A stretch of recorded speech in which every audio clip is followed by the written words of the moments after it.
Hello, it's me, it's Wolfren, and we're back with some Nadir content! Yay! Okay, so this video is going to be long. It's Zorga Nadir versus Eva, and those two decks are really capable of tanking through the game, so grab a seat and have fun, okay? Also, don't forget to watch Game 3, because I think it's really good, okay? You will see, you will see. Okay, so for starters, we have this new tech on Eva's side. Like, they have the Imigrar, which is a very powerful card. Like, they can keep losing throughout the game by also gaining pressure. And you have a lot of consistency on your personal right and a lot of free soul. Like, the card is really good and really pushes Eva's ceiling to a very good level, okay? I have been finding out, like, this matchup, it's generally okay, but it's way more easy to win when we go first, because Zorga Nadir going first, it's really powerful because of the personal right, and they do not have as much time to grind. But yeah, going second gets a bit more difficult because they have that extra turn 3 where we are still weak and we are not capable of putting enough pressure because we are not running Zorga Mask here, it's just pure Nadir. Okay, so let's see how everything develops. We have OT here, which should help us a bit in theory, but well, essentially it's just a crit that draws us one, which is not a lot, okay? So, like, I'm not sure if one free card is enough, you know? So I think, all things considered, this OT didn't matter too much. So I think this game will be still, like, be a good test to see how the decks interact with each other. Okay, I think Eva will try to, like, put a lot of pressure. Ideally, you can even rush your opponents by using Imigrar, because you can call it like he's about to do. Oh, this is Combined Rusher, which is it's the same, basically it's the same principle. You can plus a lot to your board for free early, and you can put out of pressure very fast. Then you can start farming cards with your Eva skill, and then you ride over it with more power. So it really gets rough, right? Because it gets very fast and can have a lot of cards. Ideally, going second, we want to start punishing our opponent with our extra and free attacks turn 1, but here we don't have dragons on drop zone either. So I think ideally we can, like, contest them if we see dragons turn 1, but yes, I think it's, like, very favorite for the player who goes first. Also, we are running for Hedgehog. I think for Hedgehog is essentially free to run in Zorga Nadir because we have so much extra shield in our Blitz orders and in our Brave shooters, so we can basically run them for free without losing shield value, let's say. And then when they matter, like in this matchup, we have a lot of free shield we can abuse. Also, I really like Philander. I think it's not the most ranked card, but here we can just call it early, it rushes, it makes our going seconds more playable, and we have access to the cards faster. Also, like, we can, next turn, we can just call the grade 2, because we don't have RPDs anyway, and call a booster or another grade 2, and we don't really experience that problem. We don't really need to call grade 1s with Nadir, that's what I want to say. Like, maybe if you have double dragon, you want to call 2 grade 1s, that's for sure.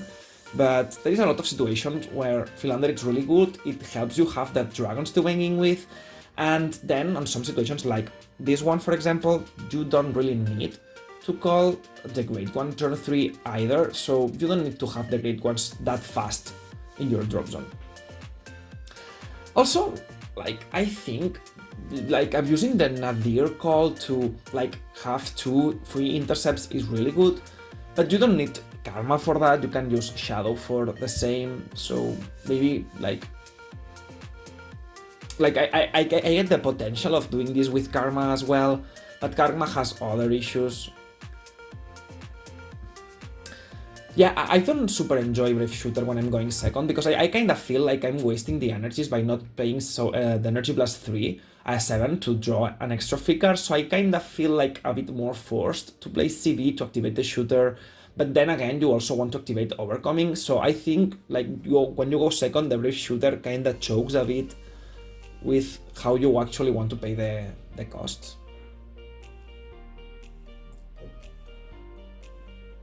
I don't remember if I swung with Husk first here. I might have. Oh, no, but I have an 18k. Yeah, then, no, it doesn't matter. I hope I did Shadow Cloak first, to be honest, but I do not remember. So we don't have dragons, we want to forbidden for a dragon, but we do have Zorgas, however, so it feels a bit wasty. Maybe we want to try and get a PG, because we don't have one. We can potentially access Habitat and try to use Coutier with Overcoming to grab a PG from the top. I mean, we have one bounce. Do we have a Lana in drop? Because if we use the Blitz to draw, like turn 2, usually there is that choice. Do you want to double bounce, so you need 2 souls, or do you want to use Blitz more often? Because if you need to draw, sometimes you would prefer to use the Blitz to cycle through your deck faster. Maybe you access the dragon or something. But then again, it depends. Like if you have a lot of orders in drop, then the Blitz gets huge very fast and you can grind out of it. Or sometimes you might want to prioritize like double bouncing, like having a Persona right and a PG from your deck, for example. And then you would not use Blitz turn 2, you keep it. It also depends on if you have a Lana or not, because if you have a Lana, then you can have access to everything. And if you have Overcoming already set from turn 2, then you can massively benefit from the extra power. So a Lana is still at 19 plus 15k, like that's very good. Yeah, sometimes versus Eva, you want to watch out for the shadow. Like, you don't want the double shadow to die on some situations. Like, for example, if you want to bounce a booster and a shadow and a PG, for example, I don't know, because you have Zorga Mask and you don't care about the power, then you need to see what you are going to call out of it, because you have a limited amount of calls. So maybe calling the second shadow behind the Vanguard helps you save on one revive target. Although I do not think it matters a lot here because there is no RPDs. Also, yeah, like no RPDs going second, it's very terrible.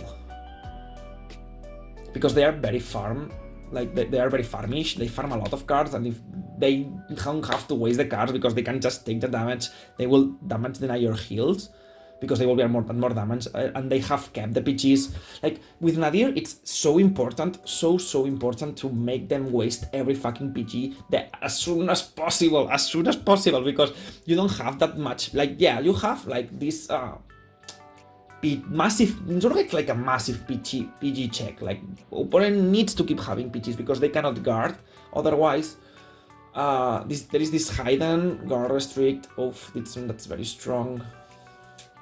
Yikes. Well, yeah, there is like this massive PG check on the units, but if you cannot burst the PGs fast, like it doesn't even matter if the deck can theoretically tank throughout the whole game. Like the thing is that you need to finish the game within a timer and you don't want to play 30-minute games for no reasons as well, so yeah. Okay, so now, after this info dumping of 10 minutes, let's focus a bit more on what's happening on the game. Because I'm not keeping track of it. I hope everything is okay with the energies. Okay, yes, yeah! I'm putting the energies. Yeah. Okay. Yeah, I went second. Did I use 3 energies? I think I did with Brave Shooter. Yeah, so I should be at 6, that's good. Okay. That, like here, for example, I used Brave Shooter with the energy and now I cannot draw 7, so virtually I just didn't draw out of Brave Shooter. It was just a 5k. Now I need to draw another Brave Shooter before I can capitalize on the extra draw. Then it's like energy blast 6 to the second, which is good, but you need to see the second and we just run 2. That's why I don't like about the card. But I wonder why I didn't pay the CB. Like, okay, we need 1 CB for that. If I that's probably a mistake. Like, if I paid energies for the Brave Shooter, it should probably have been better to just pay the CB. There is no reason to pay the 3 energy here because I'm like actually -1 myself. I don't know what I was thinking about, but I should like literally pay the extra CP we are not using here to draw, and then you pay 7 energies to draw the second card. Maybe was I scared of CP long term? I don't think so, but I don't think that was the case.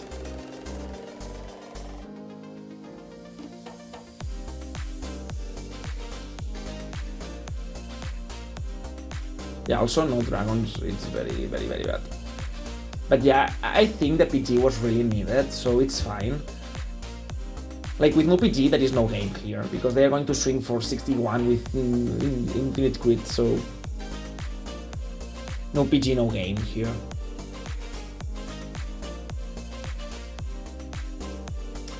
Also, like, the turn 3, it's fine, like, you can get access to the extra 15k by using overcoming early, but on the same time, I don't think it's enough for a going second turn. Especially if there is no dragons, because if there is dragons, you can still, I don't know, try to use the divine turn 4 to put more pressure on them, but otherwise it doesn't pay off. Yeah, okay, so here, that's what I wanted to say, like, if you let your both shadow cloaks die, and you don't have a third one, you will be forced to use Nadir before alchemagicking, so this is actually losing 5k power to 2 of your cards, and you're having a worse number, so you need to plan ahead. Like if you have the third shadow, that's fine, but you might want to keep one shadow safe in order to be able to alchemagic before using the Nadir skill. That's what I wanted to say before, but I forgot.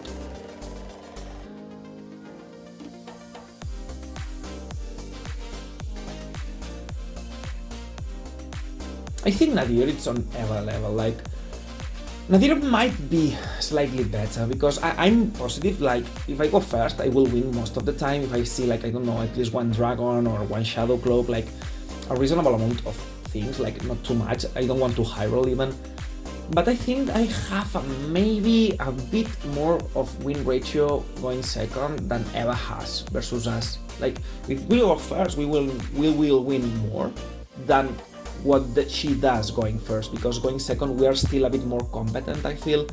Eva going second feels a bit slow, because you really need that turn 3 to matter. Like, you can still rush, do the 3 lane with Imigrar for free, that's strong, that's powerful, and you can definitely swing the tempo with it, but I feel like it's a bit tiny more favorite for us going first than it is for her, basically. Yeah.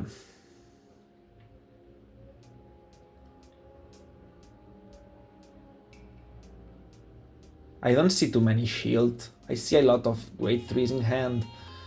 And there was like 2 blanks. Yikes.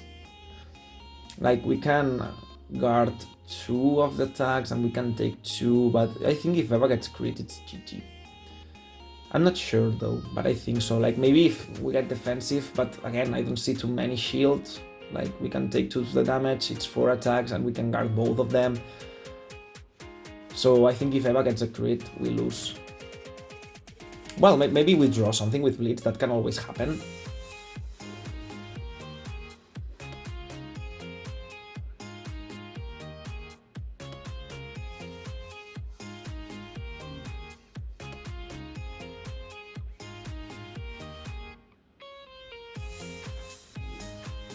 Yeah, but I really do like this list.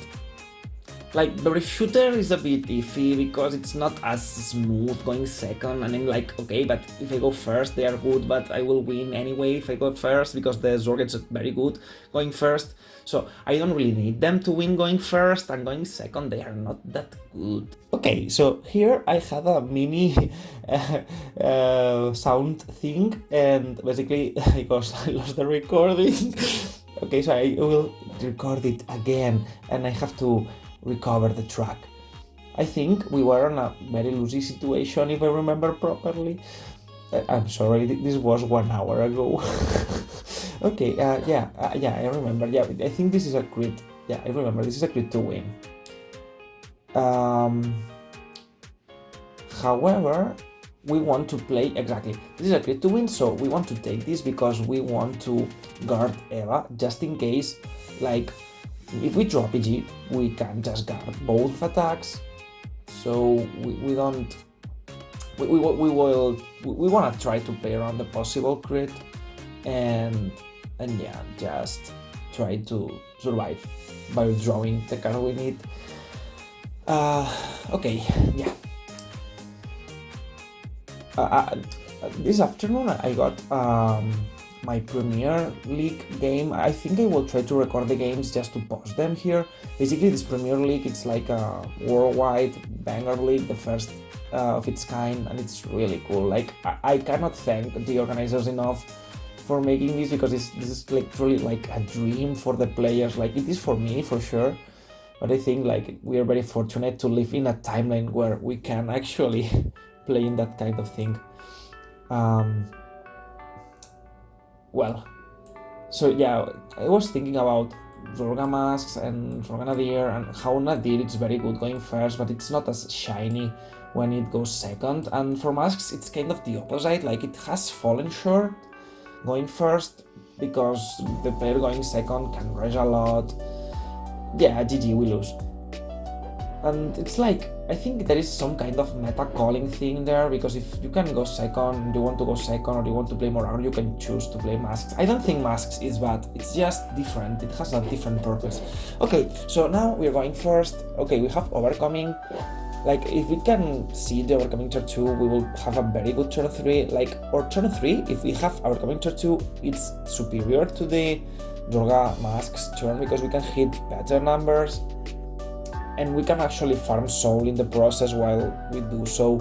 So I think Zorga, like, because I don't know, Varga is very good when it goes first, but at the same time it doesn't have this capability of farming or saving cards since the beginning of the game. So Varga is kind of more reliant on what you draw and on your crit turn 3, and like Zorga, you don't need that. If you go first, you're very powerful. Okay, so my thing with Nadir is like, try to make it not that bad going second. This is why I have the Philanders as well, because they give consistency, but they are also a very good rush card going second that will get you the dragons fast, so you can have the upper hand even going second.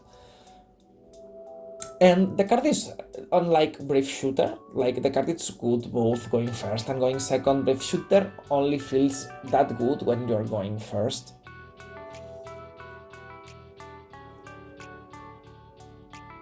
So, yeah.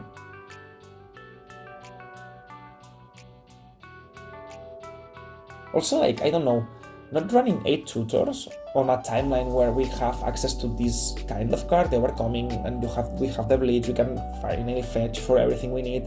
Like, not running 8 or like at least 7 tutors feels wrong. Like, let's say we have Seabreeze here, we cannot use it for anything.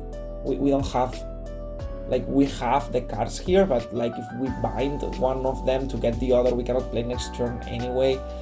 And to exploit that, we need to use the habit and not use the overcoming, so we are already minusing ourselves, and we are putting ourselves at the risk of not being able to bind the cards, or not being able to play, or lose power. So yeah, overcoming, it's basically overcoming in a timeline, in a world where you have the 8 tutors, where you have the Blitz Order. It's like just so good, in my opinion. Like, making anything that will disrupt yourself from going for that play, it's like, it feels bad, you know? Like, for example, Karma kind of makes sense to some extent, because it's more crit units, it's more redundancy, so you hit the cards more time, but more times, but yeah, like, you don't want to use Karma, in my opinion, over the overcoming. Maybe if you go second, but like, the amount of Karma you need to run in order to see it, like, I'm not sure if I want to commit so much space into doing that. And if you run Fairy, you already need to run for RPDs anyway, because you need to have the fodder discard. Like, RPD is basically paying for the Fairy cost early game, because it will be called back. So yeah, like, if this is not the strongest list, like, maybe we can make some changes, for example, like not running the shooters or something, or maybe adjusting the order lineup. But like, if there is, because I don't think like there is only one way, but if there is many ways, this one, the fairy way, it's one of the good ones, like in my opinion. There probably there is more I don't know about, but like if let's say there's 3 ways of playing the deck properly, this is one of the proper ways of doing so.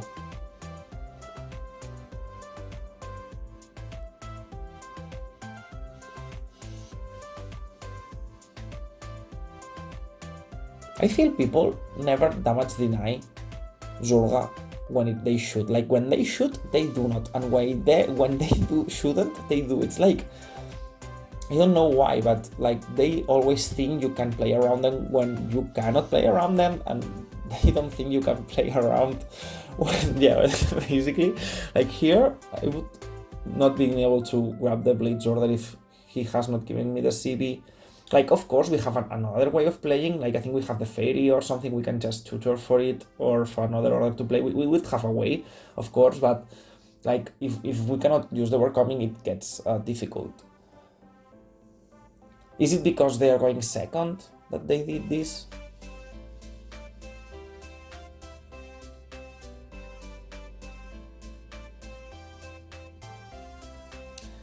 Yeah, I remember this game. Like, usually, like, there is 8 tutors, there is Philanders, and even there, like, even with 4 tutors of each and the 4 Philanders, there is sometimes where you don't have orders and you need to keep bouncing the Shadow Cloaks to have access to future orders. So sometimes, like, I don't imagine how the deck can be played with less tutors. Like, there is like 12 fetching cards here, and you can still not have enough to play. You see? This game, I remember it like it was a bit cloggy. Like, I had to do a bit of, not suboptimal, because of course I need to keep playing, but it was like, I need to keep wasting soul here and there and like finding cards how I could. And here I think like we still need to top deck an order. Like, we can put an order in drop zone, that's fine, but we need another one. And I'm not sure, because I have not been keeping track, I'm not sure if there was a way like not use Blitz Order turn 2 to keep it for turn 3 and then not use Overcoming and use another order instead, but I'm not sure if I had the opportunity to do that either, so...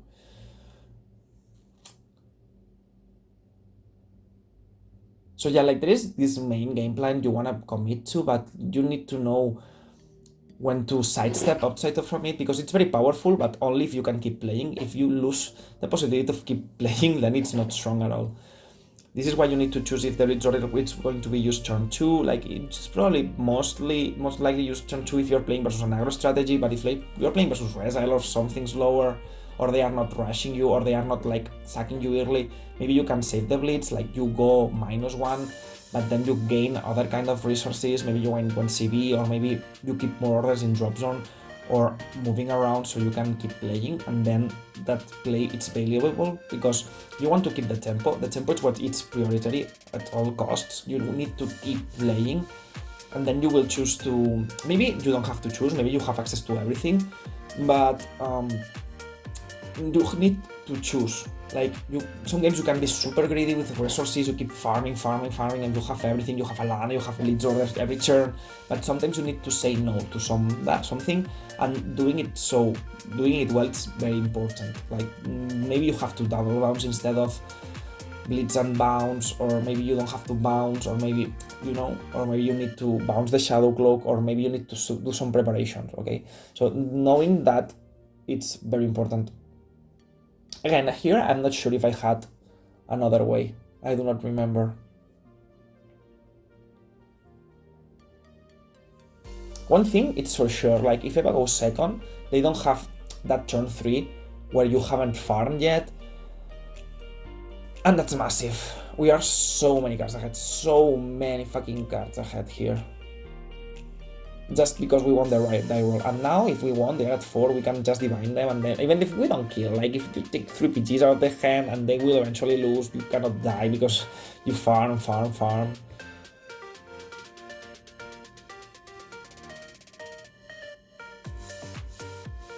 I really like Eva this format, but she suffers from the same as every other deck. You need to win the die roll. This is why I also think like Orpheus masks, Leonor masks, and Zorga masks are still so good, because people want to play first. So you can build a very good going second list that disrupts completely their strategy. Orpheus, when you don't brick, let's assume that if Orpheus does not brick, it's literally broken. It's so strong. The problem is it bricks too much, but now we have the promo and we will have cards that give consistency to all those strategies, and I think those decks are very underplayed. Very underplayed.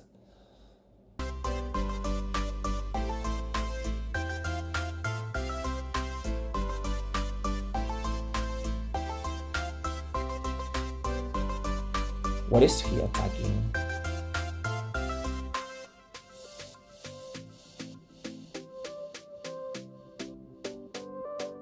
Is it my turn? What is happening? He's thinking. Yeah, I remember this moment.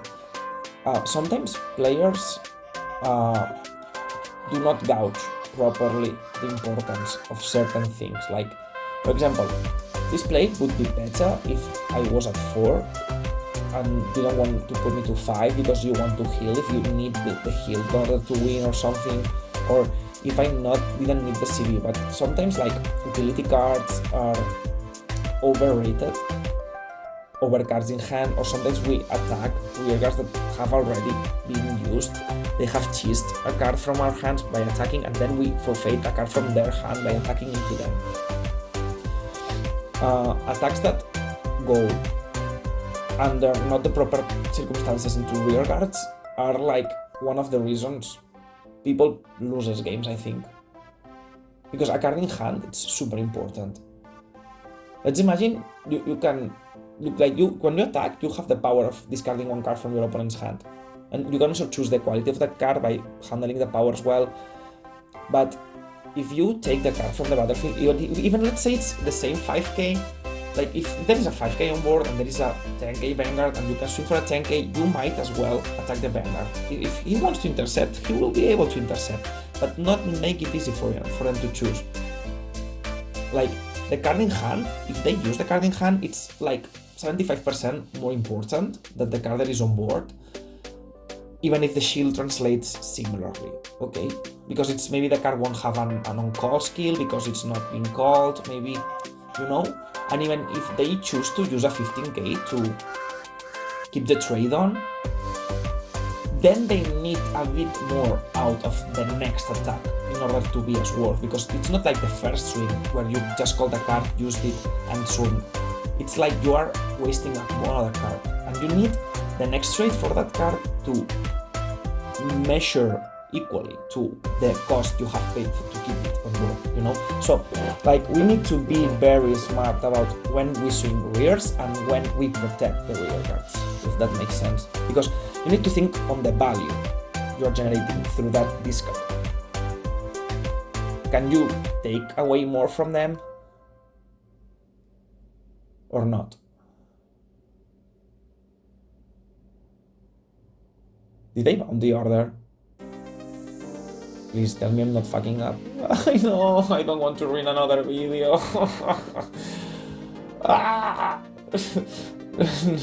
No. I think I will bind it. I remember one turn where I didn't bound, and I remember mid-turn and I just fix it. I think that's the turn. Yes. It must be the turn. Ah! It's okay.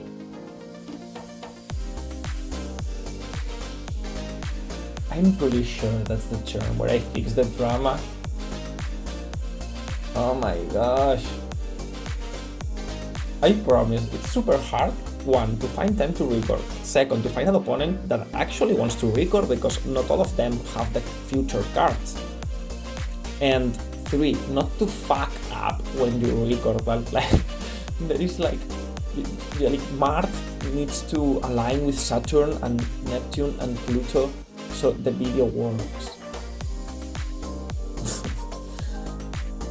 I think I will just bind the order, right? But me just popping off right now. Okay, so it's fine. I will just, the Wolfren from the future will just add a text here if I fuck it up. And if I fixed it, eventually by binding, I will also tell you.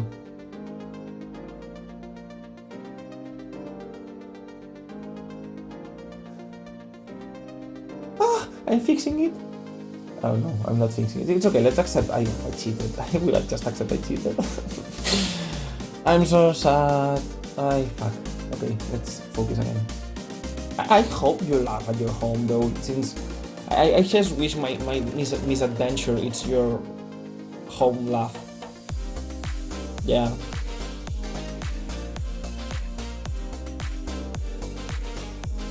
Also, like, I cannot even be sure about energies. It's okay. No, but I think energies are fine because it was 4, then 7, then maybe I didn't pay, but it's fine. It's fine. I promise game 3 works. Right, I promise.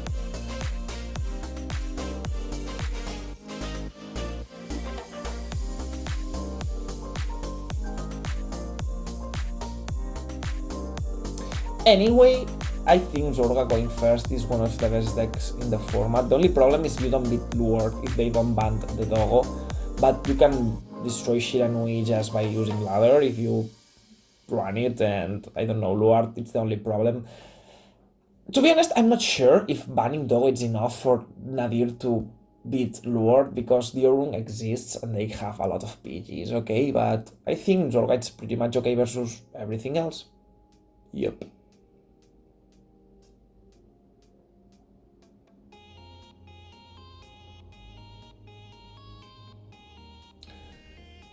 Except versus... No, but I think Dvbt02 favorable. Overall favorable. Like, even if you go second, you can rush them very hard, and maybe you have a nice transition turn 3. Like, I think if you have the PG turn 3, you can use it, and then you might want to just revive it next turn. You have that extra PG that helps you stay healthy. But Eva keeps wasting the PGs, so I think we're also stronger on that regard. Like, because they have the 4 attacks, but we have the Blitz Order, so their 4th attacks do not matter as much, because we can basically guard 1 for free every time, like that, just by using the Blitz like we are doing here. I'm remembering! I'm not remembering, fuck. Yeah, I'm traumatized.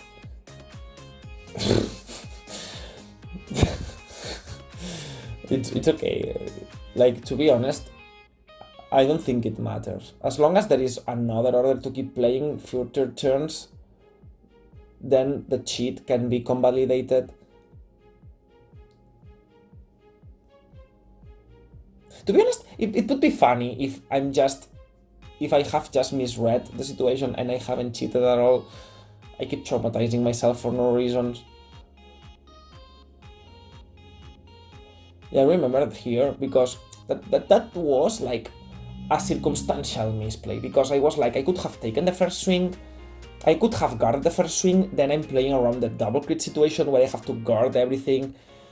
But you know, sometimes it feels bad to assume the worst case. Like, here I should have assumed the worst case scenario where this would happen, so I would have wasted less cards, but sometimes it feels bad when you have to play constantly about the worst case scenario and you keep losing cards and losing cards and losing cards every turn because you're always overguarding. But yeah, when the bet goes wrong, it's a bit fucky, it's fucked, it's just fucked. Because you can lose a 1 game, right? Here, for example, I have a lot of cards, let's just play safe and fucking guard first swing, so I don't have to waste 3 PGs.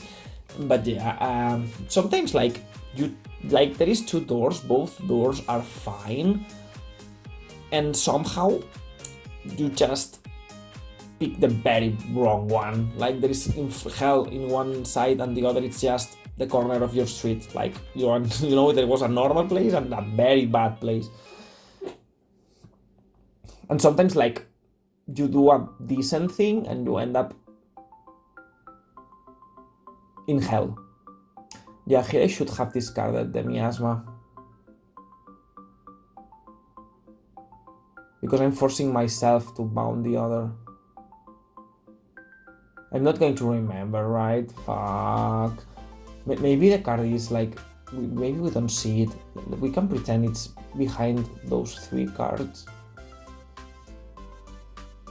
I mean, I will just check the video again, and if the game is like really fucked up, I will just maybe erase it, I don't know. And I will just show you the 2 games, yeah. Hero Miasma should have been somewhere else. Like, because it matters where the card is. Like, you have Fairy, maybe you want to keep the order on your deck, maybe you want to bind it to use it again, maybe you want to use it from hand so you can use it with something in particular. And I feel here I should have discarded the card, yes.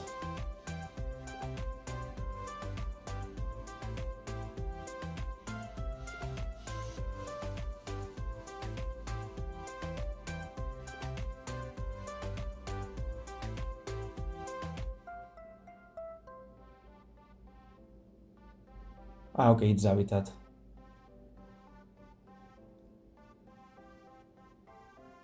What a fuck up turn. Like, here it was just discarding the Miasma to use the Black Magics, right? It could have been so easy. Like, Black Magic, it's barely ever good, and when it's good, if you just fuck it up so badly, you just make it worse. Like, it's okay. I think I need to make more clear what I'm playing now, because I realize like there is 4 orders and you cannot know which one I'm using from home, so...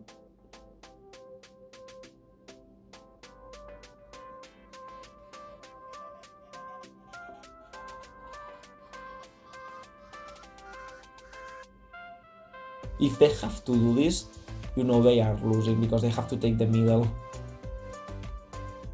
Well, or both. Well, GG, I hope the game is not as bad as I thought. Okay, so this game is very long and it's very good, okay? There is one tiny moment of the game where I'm glad I misplay. Like, the misplay isn't huge, it's like me not being able to do proper math, like very basic math, but this leads to a situation where we can make analysis of how 2 cards interact and work, and we will discuss that, okay? So basically, the misplay affects Gather Upon Me, like, there is a misplay that doesn't let me play Gather Upon Me later on. And the thing is, like, if I had played properly, I would have been able to use the Gather Upon Me, and the Gather Upon Me wouldn't have breed, okay? But the point is that even then, using the card, I think I end up using it, but I get in a risky situation where I don't have an order later. But the thing is, even if I had played properly and used the card, I don't think I would want to use the card there anyway, because I don't think it's as powerful enough over other choices. So we will see that a bit, okay? I will explain the situation. Basically, it's me not guarding in a different way, because, I don't know, I cannot make a tiny number, okay? I cannot make math. And I was like, well, it was very, it's not even Zorga related, it's like paying attention related. But it's good it happened. It's good it happened because it lets me learn about how the cards work, or if they are strong even. But we will get there eventually. The game is very good anyway, right? Okay, so just watch it, you will enjoy, I think. Like, it really shows how good is actually that deck. Okay, a different thing is if the deck can beat the timer reliably. I don't think we can, but like, let's assume there is no time. I think this deck can basically beat. If it's tempo-wise, if it's deck-out-wise, this deck can beat everything. The problem is there is a timer, okay? But we will see, like, the defensive capabilities of the deck here, even going second. Like, if you go second, you are inherently more tanky because you have more cards. It's just like you are making your opponent more tanky as well by being slower yourself. But, I mean, let's see what happens.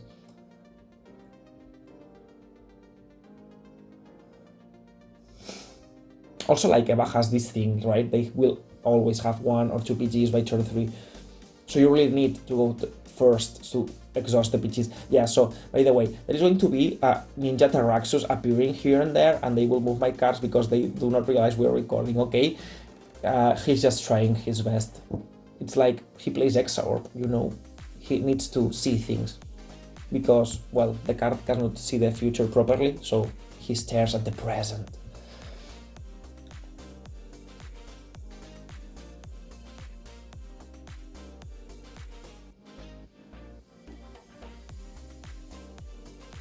I'm not sure if taking 2 damage here is smart. Like, sometimes it is because they cannot heal either, but I'm not sure if here in particular.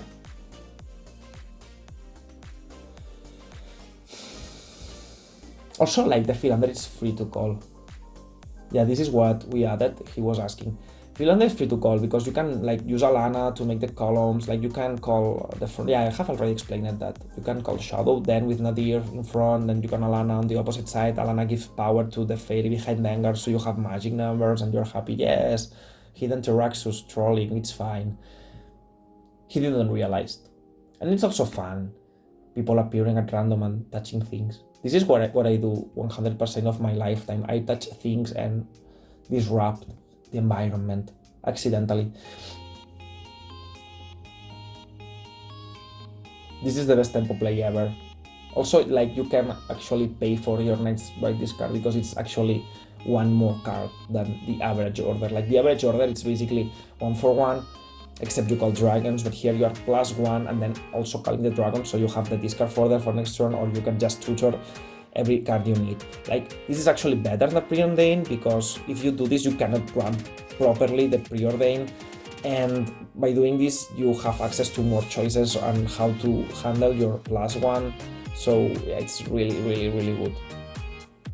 Also, yeah, when they do this double call thing with Combine Rusher and all of that, you want to make sure they just do not intercept with the Combined Rusher. You want the 15 to make sure they waste the extra card, or else you are not taking anything from them and might as well not even attack. Okay, so yeah, taking, like, if you can do the 15, it's more valuable versus Eva going second than it is compared to just doing a 10k, okay?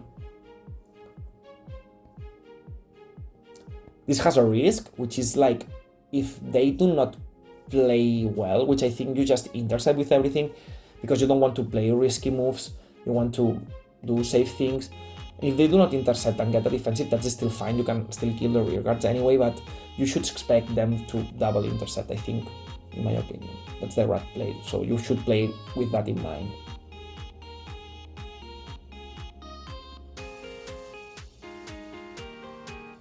And here we can freely intercept, and then we call the 2 cards, step over the RTD. I think there is Alana, so we have the full combo, and we can choose to give our front row 15k if we want. This is a very good turn, actually, the one that it's coming, and we have the Blitz. We can choose. Here we have all the choices we want. We can Blitz Order or not, we can, well, if we have the double shadow, we cannot really do the double bounce, I don't know. Yeah, we have the double shadow, so we can choose. We don't have a persona, right, and we are missing 1 dragon, so maybe using Forbidal, it's nice here. And we would also like to grab the Habitat to get the persona right. Like, both of those things are fine.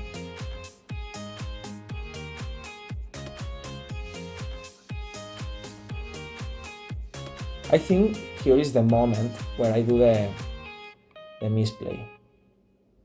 But it's not even a misplay, it's just me being Dumbo.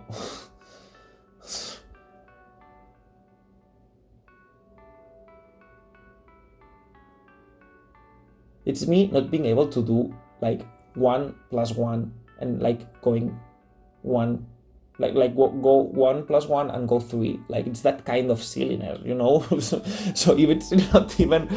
Okay, so here the argument is taking the damage because it's very likely for us to get a defensive, and even if they get the double drama, we have 2 Hedgehogs, so we can just use Hedgehog and use Hedgehog, and we keep the Blitz Order, so we can use Forbidal with Shadow Cloak and Habitat to get the PG and get the Zorga.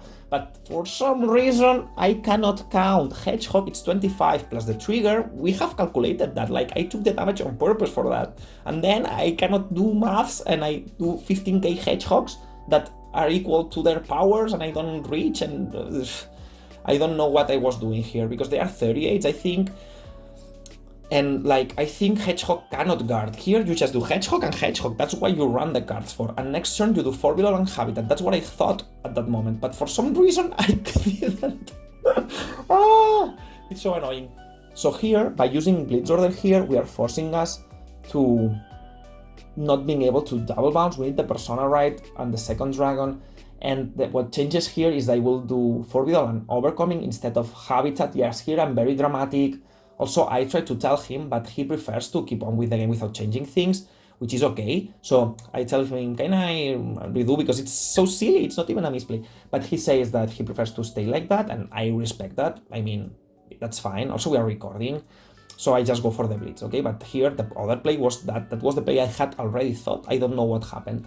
So basically, this will lead into us missing one PG, okay? And us missing one order in hand, so there is a moment where Gather Upon Me won't be as effective, okay? Gather Upon Me can be played, and you should have no problems. The issue here is even being able to play it. I'm not sure if I would like, because the condition meets, and he's at 4, and that's the condition for Gather Upon Me to be strong, because they will take the Zorga, and if you hit the kid, you win, so you want the triple drive.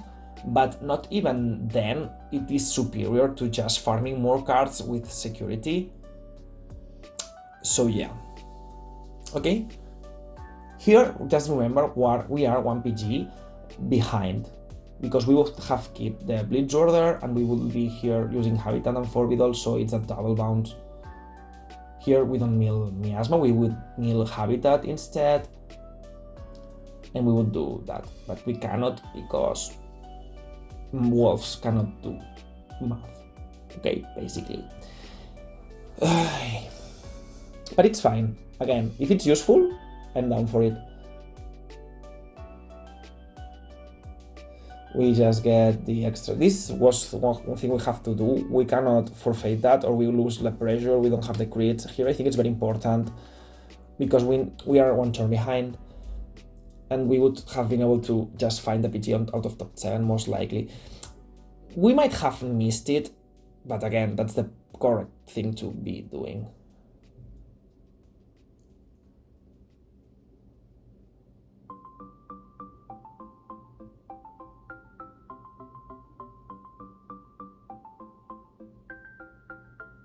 And I bind the card, and I pay for the energy.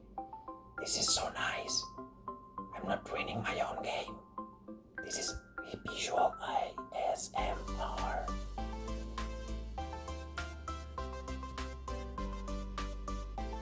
As you can see, I will proceed and forget about draw 1 with generator, but it's fine, we can just draw next turn.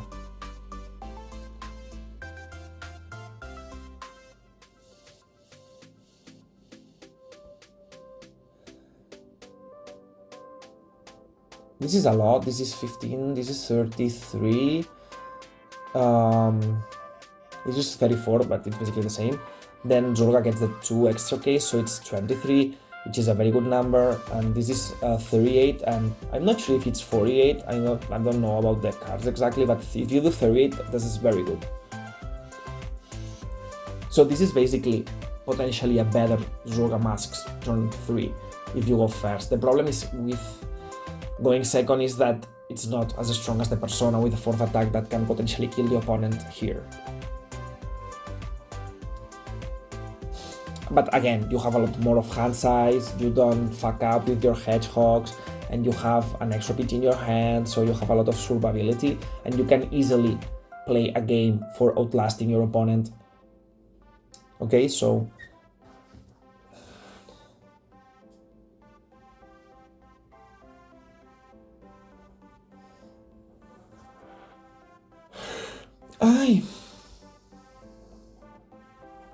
also, now I can shut up a bit more because I'm putting new music. Hehe.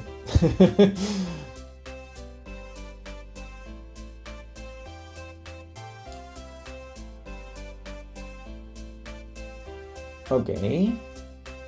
And we didn't use the Divine.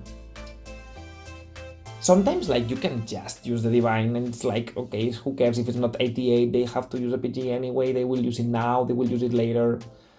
And sometimes it's easy for you if you use the ability earlier, because they might not have the PG actually, because they have seen less cards.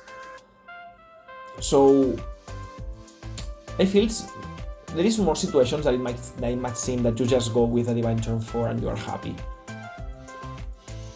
Like, if they use a PG, you are happy. You are happy. They would have the PG that turn. Like, if they have the PG in hand, they have the PG for the Divine. In any case, it doesn't matter the power. So as long as you get the PG, that's what the skill is doing. Zorga Nadir says, your opponent discards a PG and 1 card. It's like literally this, and if they don't have the PG, they lose the game. Which is very good for 4+1. Honestly. Well, it's not exactly that, because it depends on the powers, and it depends if you have double RPDs, but you get the example. Just keep in mind, we are missing 1 PG, okay? This will matter.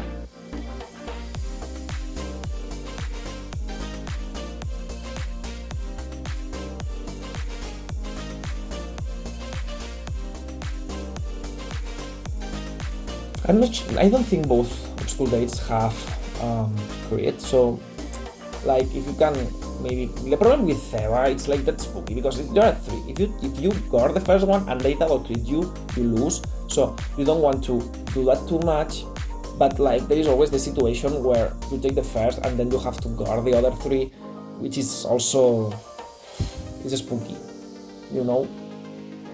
And it makes taking Eva more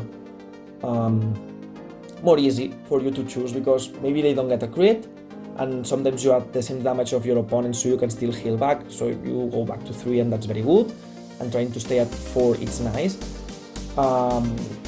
But sometimes it's risky, because they have a lot of crits in the deck, because the deck thinks really a lot. So if I take this, I have to guard everything else, which is a lot of cards, but at the same time I can lose to a double crit, which is not ideal. Like Eva, it's constantly putting you on that situation, especially if you fuck up and lose 1 PG in hand for no reason.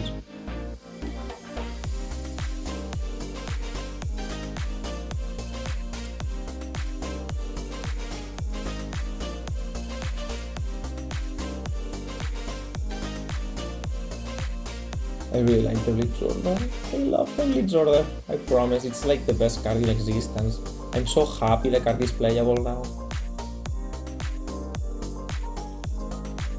I'm as happy as Blitz Order being playable as I'm happy of not having fucked up this video yet.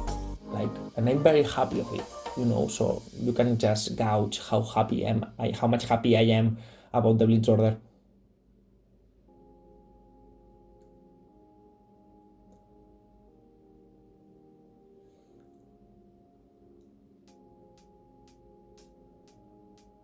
Eva is so good. Like, there is not the Kaiju is missing, the one that gains a lot of power, the booster, and this is still swinging for a lot. And now the blue lap, it's free. It's a lot of power, it's a lot of cards. You see? Yeah, it's spooky. Ooh. Oh.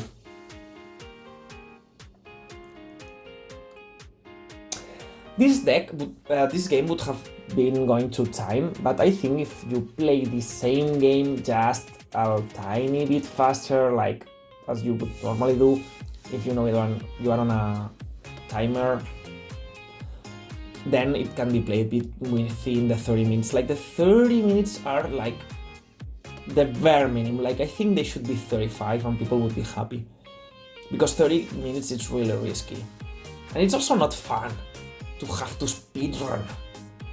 Like if they have crept the defense, that's fine, the game is very far now, but just give us 5 minutes, I don't know, I think just 5. Maybe I'm wrong and maybe 5 minutes it's a lot already, but I don't know.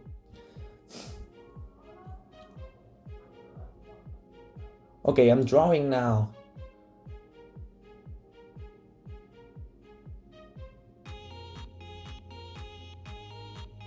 Here, the other opponent situation, they are at 4, and I cannot comfortably use it because I don't have the extra order. No, sorry, I can use... Okay, sorry, I can use Gather Upon Me because I had the extra order, because I used Overcoming, but I shouldn't have had it, and I do not want to go Gather Upon Me over Overcoming or something else, you know?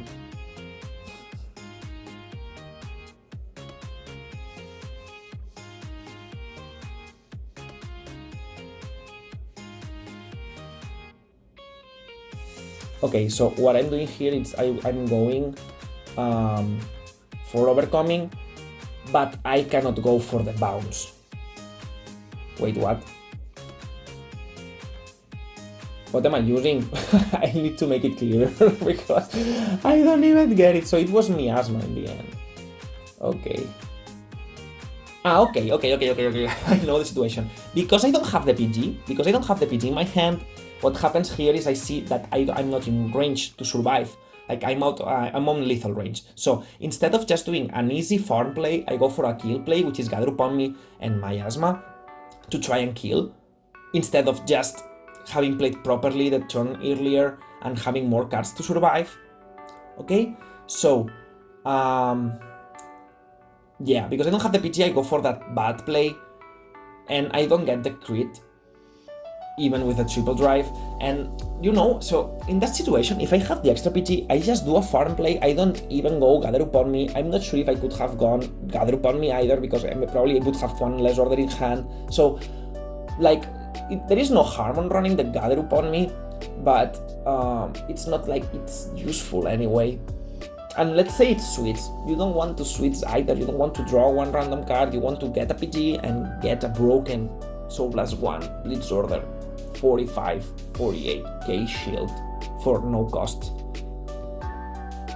Okay, so I explained that a bit messy, but I think the point was clear, right? So you play the game properly, you have enough cards to survive, so you never go for the risky play in the first place, so you don't need Gather Upon Me. That's the idea. So by having the PG, we would have another PG now, because we would have been able to go for that play. So we will have basically survived that turn. Don't leave yet though, because as you can see, the video it's very long. So yeah, if I play the game properly, I don't need to use Gather Upon Me to begin with, even if I can play good enough in order to be able to make the play, you know?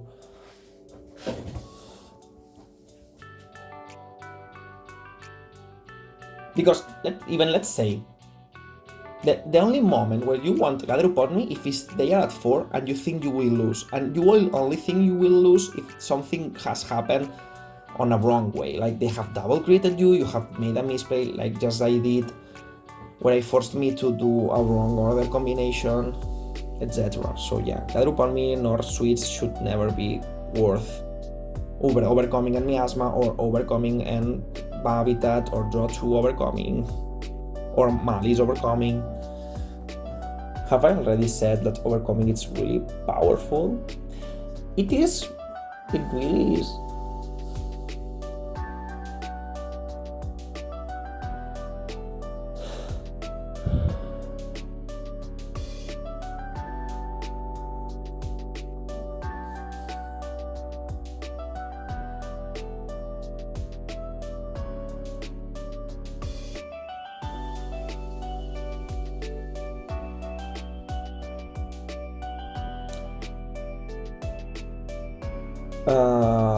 If they get the crit, it's GG, by the way.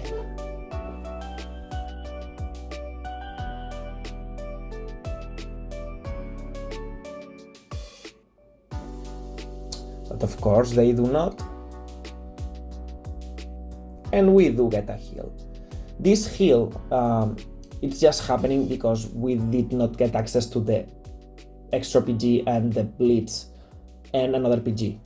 Alright, so this game was 100% winnable without Gather Upon Me and without this kind of luck. Okay, just for like the analysis, if that makes sense.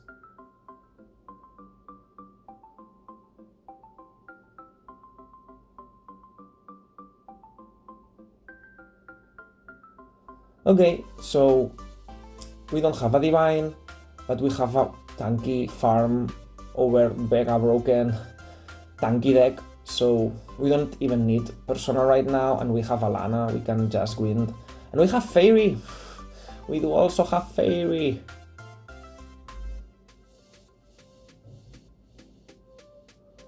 So we can access more orders.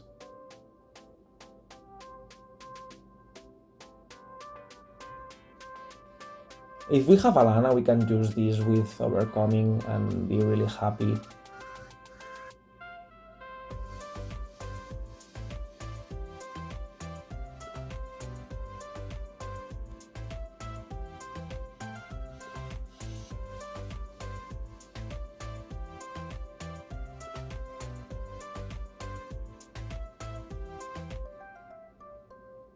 Why am I binding first though? Maybe I'm not going to use Overcoming. Is that why?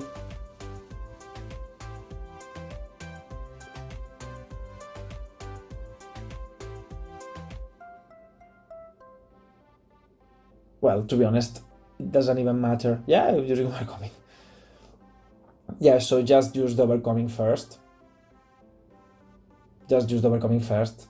I don't know what I did here. It's not that it matters. Those attacks are still massive, but I don't know why I did that.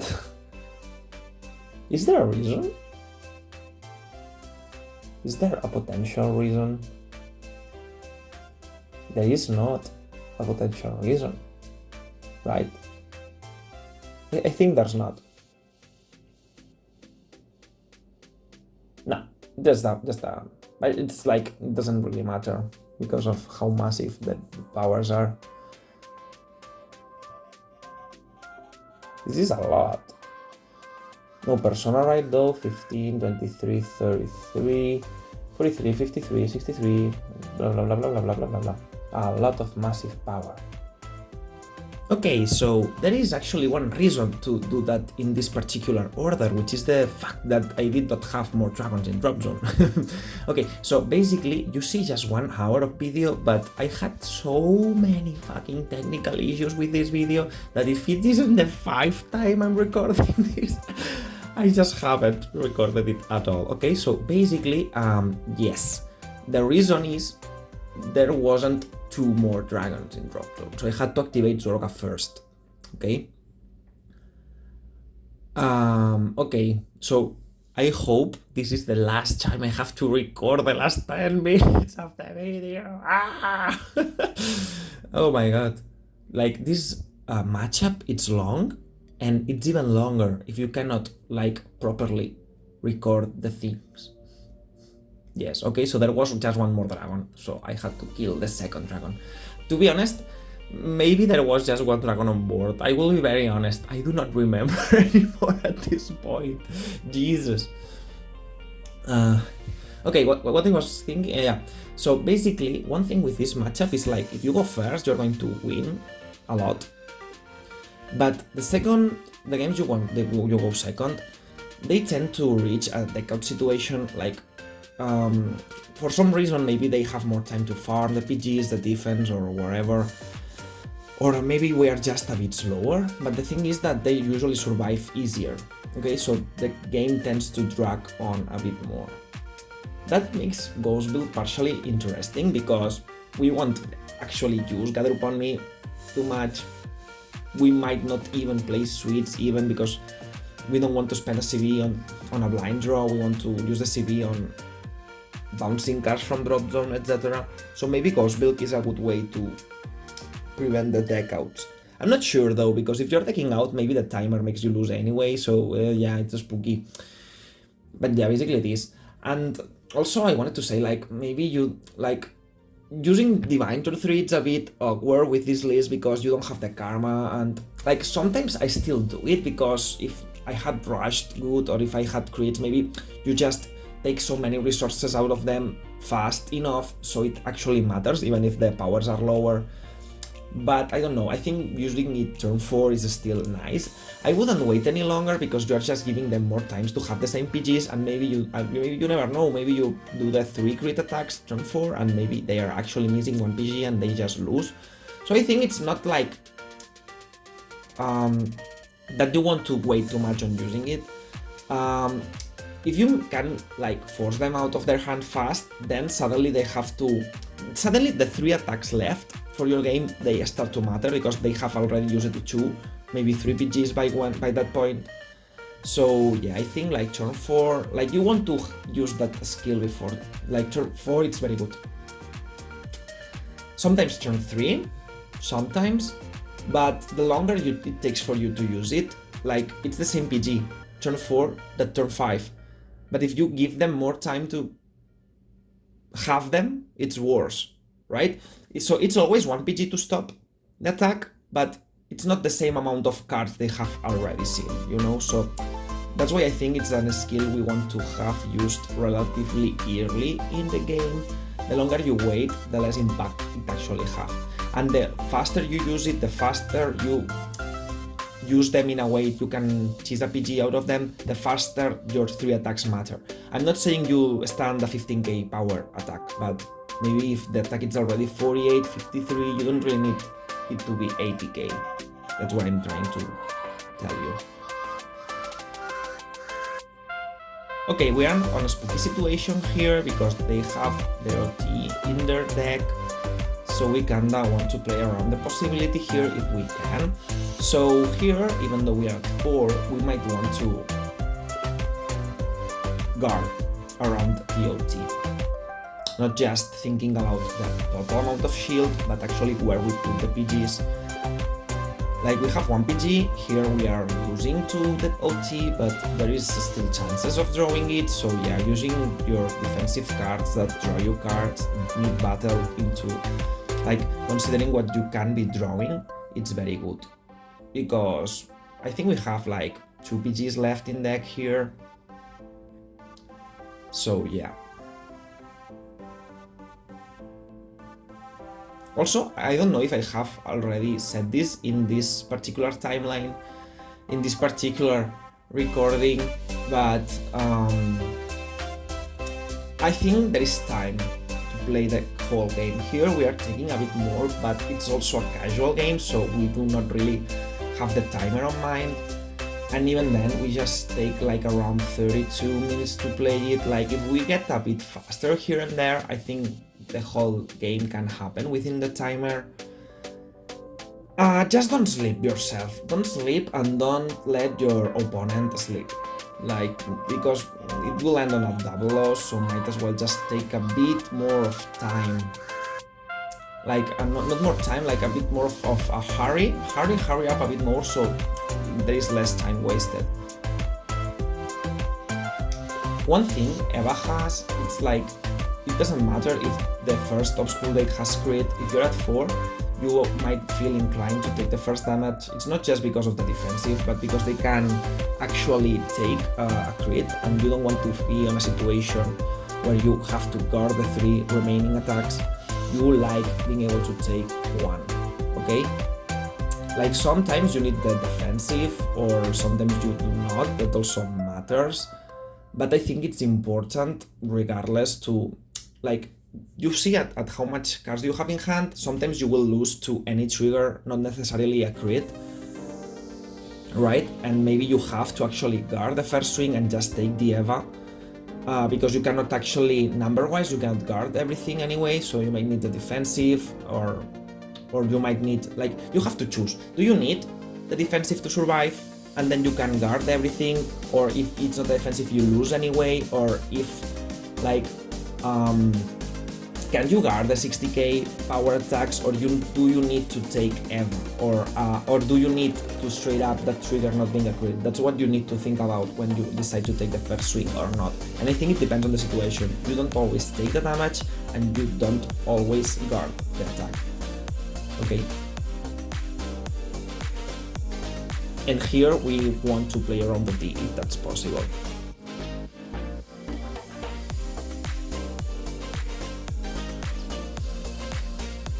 Also, like, they have just stacked their top deck, so it's very likely for that OT to happen.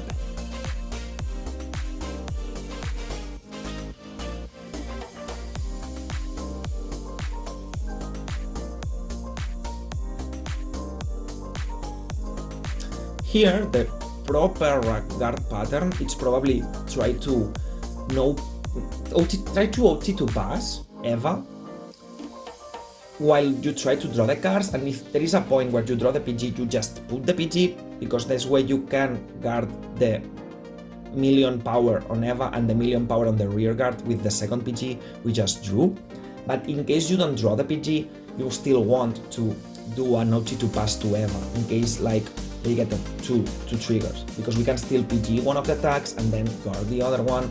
So you want to try to draw for the PG, but also like being able to just OT to pass it in case you don't draw it.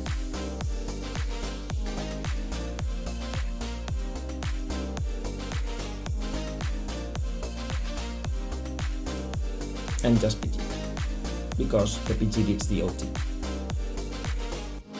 This is also why I don't like Eldritch anymore. Like, you could say that it's just a Zorga thing, but I think there is a lot of decks who will just have the PG and survive the Eldritch, like Rezael, Dwarf, there's a lot of decks. Eva will also have 2 PGs. Okay, so there is too many decks now that can just survive Eldritch, because those decks do actually have the PGs now, and when you play Eldritch, instead of like red OT, or like especially in Eva, you should be running 100% the red OT, but when you're not running like the blue OT or the red OT, like red OT it's a bit worse and you just want it on the right decks, like for example Eva, but I think like blue OT it's very good pressure wise, but you still get to farm more, and I think it's like a better middle ground, because since there is a lot of decks that can either finish the game fast so the OT doesn't get to happen, or maybe they are very defensive so they can actually access the resources to survive the turn, you might as well pressure maybe a bit less, but have access to an extra card farmed through the blue OT. So I think it's not just because it's Zorga, like there is a lot of decks where the Eldritch just doesn't feel enough against them. But that's just my opinion. That's just my opinion.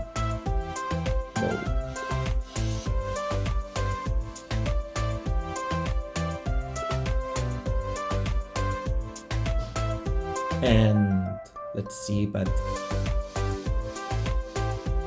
this seems very finished. If they do heal though, we might lose. I'm not sure about how many PGs left, to be honest. And if they heal, I think they need to heal. They hit a crit and draw something. I don't know.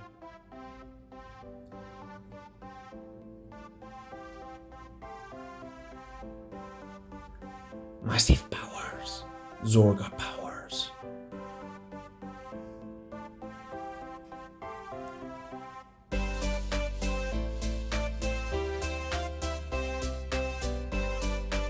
What is the Eva player gonna do?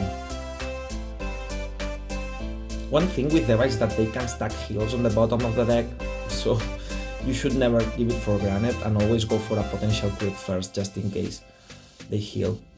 Okay, GG! So that's everything for today. I hope you enjoyed the game, and don't forget to watch our Fated Clash, because this week there is another video and you have the previous week video as well, and also like there is this Premier League we are going to be playing here with, it's very worldwide, and I will be also trying to record my games and post them, so you will have like a bit more content oncoming, okay? Also, like, I want to apologize because the work is killing me and I cannot really keep up with the updates, okay? But I'm definitely still staying strong with the videos, okay? So yeah, hope you enjoyed, have fun, stay safe, and see you soon.